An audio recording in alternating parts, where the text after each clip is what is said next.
Okay, so everything good. Okay. Success program? Yes. Okay.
بسم الله الرحمن الرحيم. السلام عليكم ورحمة الله وبركاته.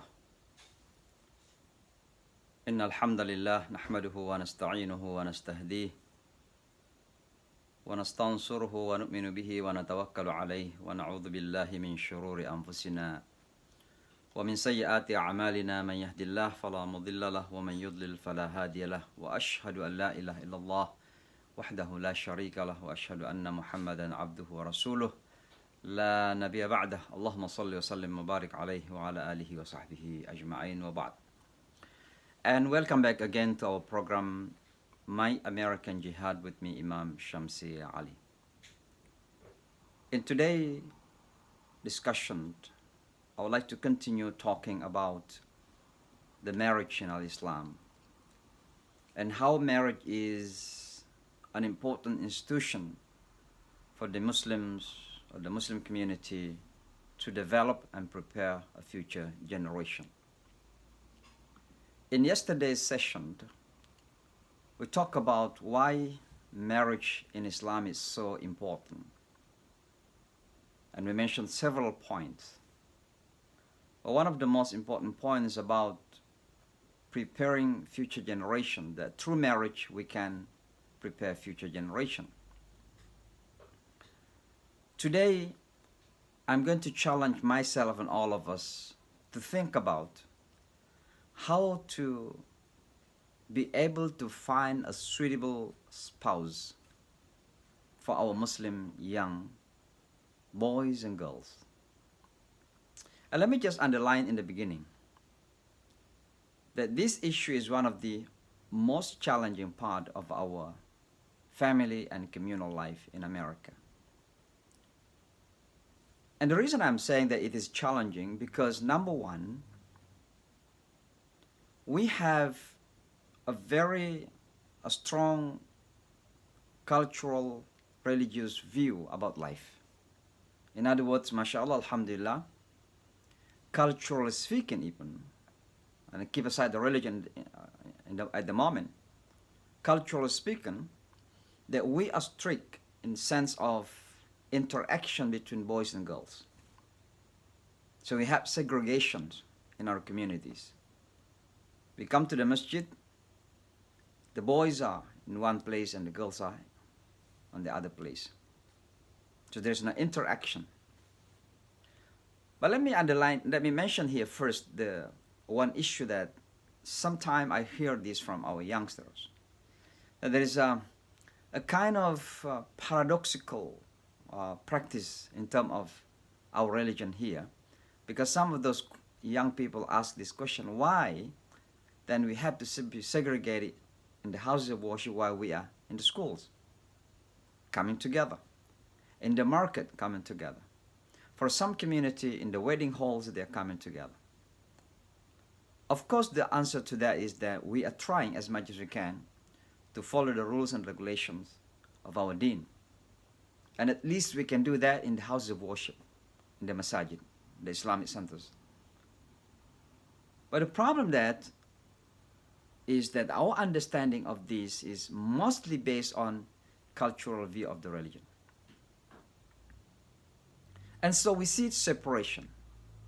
But at the same time, our youngsters, young boys and girls, are facing tremendous pressure, peer pressure, environmental pressure when they are at schools, universities, or in public places.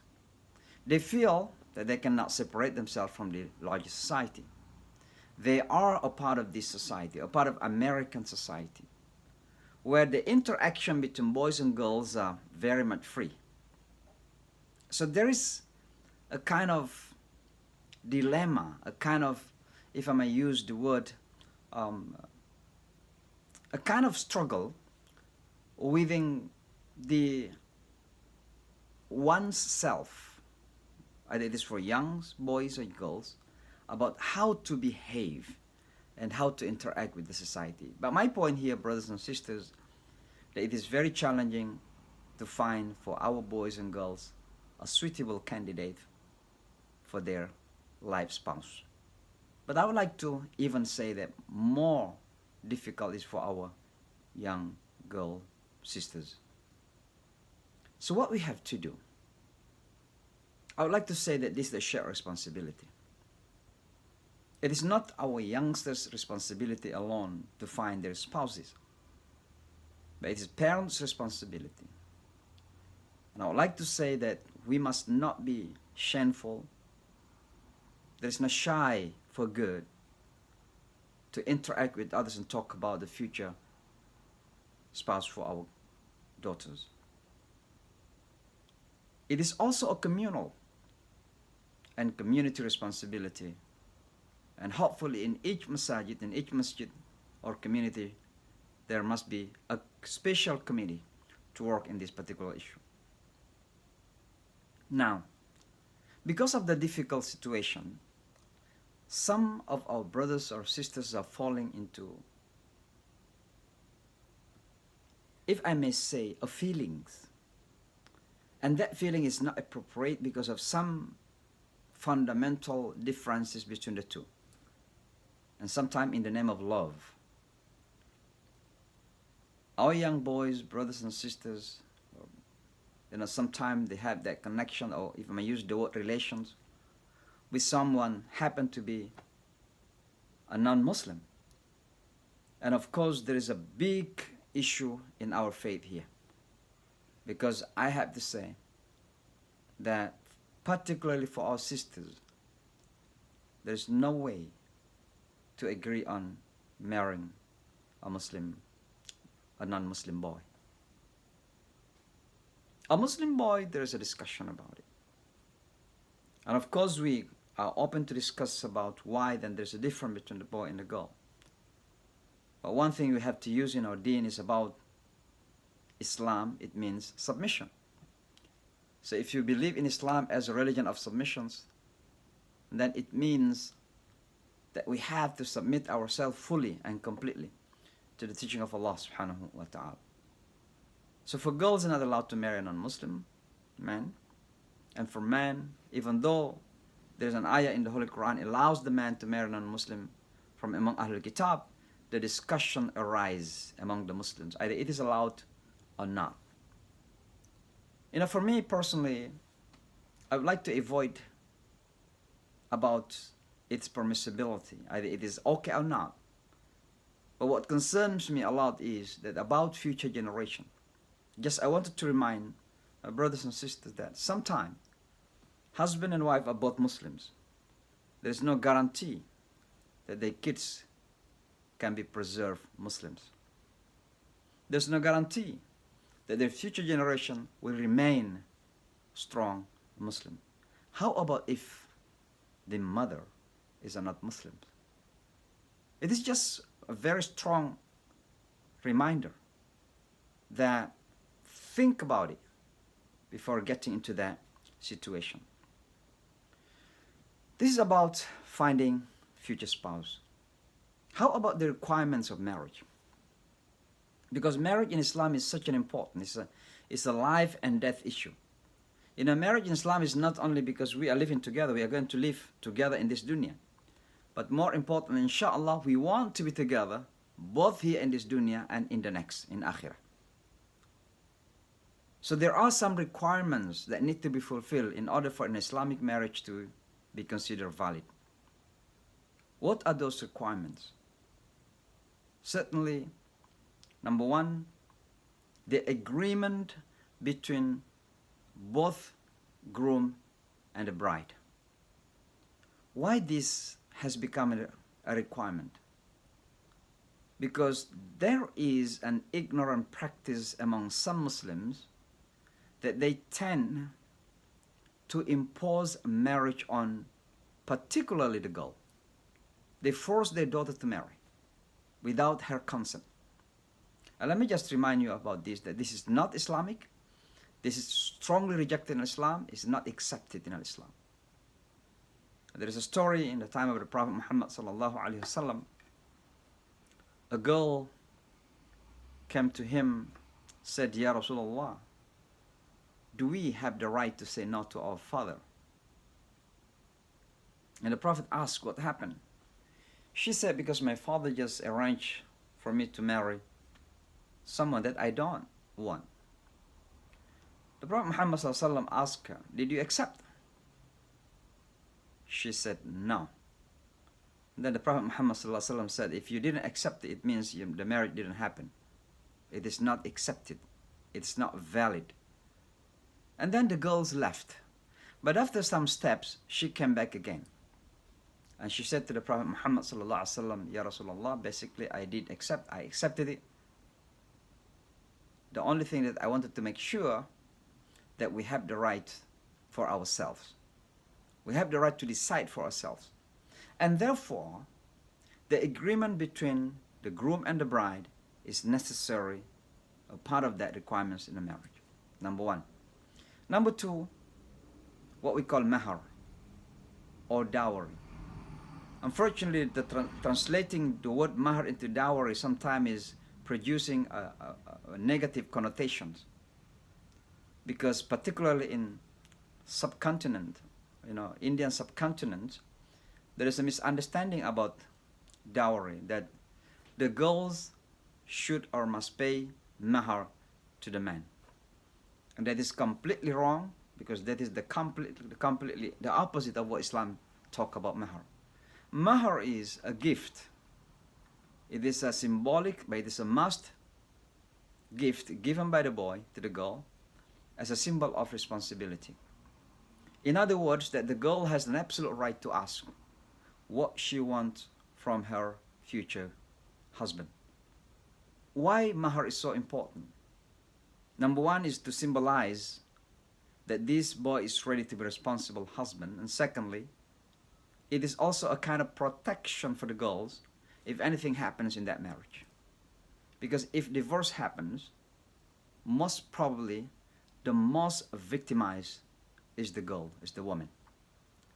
So the woman must have something to protect herself. And that's why, even though the hadith of Rasulullah SAW said that aysaruhu, the mahar, the easier is the more blessed. It doesn't mean that you just simply give anything, but there is some value in it that you give her in order for her to protect herself. It is very important. So this is the second requirement of marriage in Islam. It is about mahar or dowry. The third one is the presence of two witnesses. It is very important that you have two witnesses to witness that you married. Why? Because marriage is socially sensitive issue. You can imagine if a boy and girl live together and they got pregnant and nobody knows that they got married. You can imagine what gossip is going around, what type of fitna, what type of ghibat people are talking around. So it is very important that we have witnesses, and at least two official witnesses. Sometimes these two official witnesses are signing the paper for this marriage certificate as well. This is number 3. Number 4, the issue of guardianship, al-wilaya. The consent of the wali, the agreement of the wali, the guardian. Now, every single scholar in Islam, every single imam of 4 ai take this very seriously, that without wali, nikah is not valid. La nikaha illa biwali. There is no marriage happens in Islam without guardian. And so a girl must have the consent of the wali or the agreement of the wali in order for her to be married by a boy. And so normally proposal goes through the wali. And that's what you do. Except Imam Abu Hanifa. Imam Abu Hanifa, in one of his opinions, said that when a man is already matured, can decide for herself, particularly when that woman is already divorced or she is a widow, then she can, accept proposal for herself, even without the agreement of the wali. But that is a very minority opinion. I can say the consensus among the scholars are wali has a role. Why wali is so important? Because this marriage is not only between two individuals. If the marriage is only between two individuals, you can go to the city hall and be married by a judge and done. But in Islam, it's marriage about between two big families, and normally the guardians involved very, very closely. This is number 4, and the last one is what we call al-ijab wal-qabul, and that is offering and acceptance. In other words, that the woman or the wali of that woman is offering to the boy the marriage of that girl. And normally say, zawajtuka, I do marry you, to my daughter, name this and this with mahar and according to the Quran and so on and so on and so forth. There are some wordings that need to be said during that ijab wal qabul, and the boy will accept qabiltu zawjaha, I accept her marriage, and so on and so forth. This is what we call al ijab wal qabul. So these are the 5 requirements of marriage in Islam to be happens. And let me just repeat once again. I'm mentioning this as a part of this process to establish a strong and solid generation in America. Marriage is an important issue, and therefore we have to pay attention unto it. And may Allah subhanahu wa ta'ala continue to guide us and strengthen our faith. May Allah subhanahu wa ta'ala protect our generation, guide our kids. أقول قولي هذا واستغفر الله. السلام عليكم ورحمة الله وبركاته.